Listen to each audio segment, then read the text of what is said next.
Rampaging rubbish.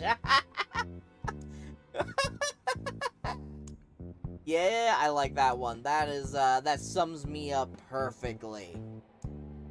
Diablo 4 is the next entry in the storied franchise that I have next to no experience in.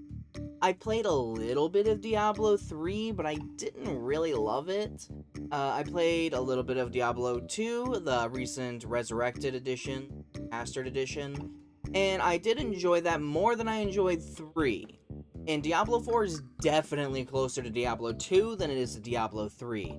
And if you are a fan of Diablo, I don't see how you can be disappointed with this game. Let's get my only real negative out of the way. The world events are hit or miss. They sometimes appear in random locations where there's nobody else to do them with.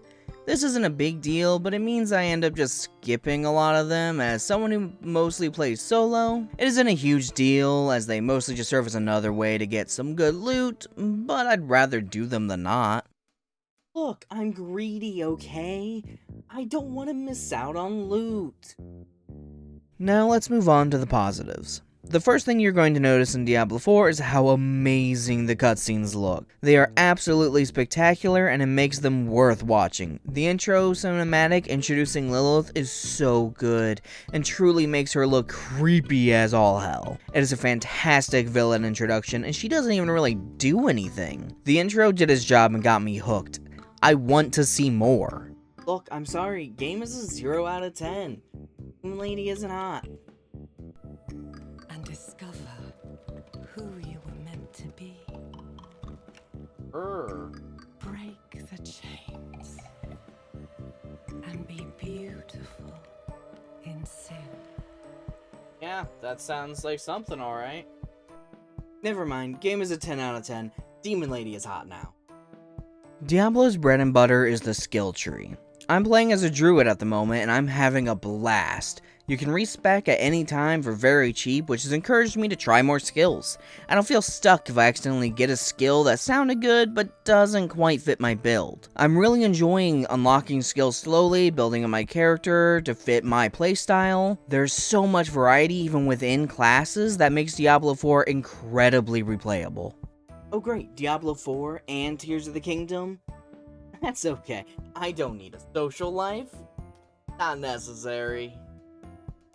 You're going to have to pay close attention to that skill tree and make sure you're choosing skills that play well together because Diablo 4 is much more difficult than 3. 3 kind of bored me because I would go through the entire early game without even the slightest bit of a challenge. Diablo 4, I find myself hastily dodging attacks that will absolutely devastate me and my limited healing. This makes the game far more engaging and combat, especially boss battles, more interesting. I find myself turning my brain off and going through the motions far less often than I did in my admittedly limited time with Diablo 3. Just to be clear, I don't hate Diablo 3. It just never captured my attention enough for me to play it long enough to actually really even form an opinion on it, so don't hate it, just don't really have an opinion on it at all. It of course wouldn't be a Diablo game without loot. I know these looter games are kind of getting worn out with so many looter shooters and other loot-based games, but I like them. I love seeing numbers go up and getting loot with abilities that affect my playstyle. It is fun to get new loot and compare it to what I have and see if it fits what I'm trying to do. In the early game, you are generally just going to equip the biggest number, which gives these games a bad rep among those unfamiliar with them, but these games are all about the end game. That's when you start really fleshing out your character and being picky about gear. It is fun to build a character to fit your playstyle. Speaking of endgame, I can't really talk about that yet. There's a reason this is an impressions instead of a full review. I just haven't had the time to get to the endgame yet to really explore it. So if you like this video, please make sure you like, comment, and subscribe, and you'll get my thoughts on the endgame. Once I get there, I'll have a whole other video to talk about that, because Diablo series really is all about the endgame, so I'm gonna have a whole separate video to talk about that.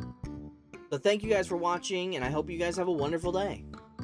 He didn't mention coin, did he? If he wants his weapon, you will need to pay. Do I look like a man to mess with? Like, gonna just make... No, not 20 gold coins? Oh, I don't think... Oh, that's too much. Wait. The old man sold me this too. Said he didn't need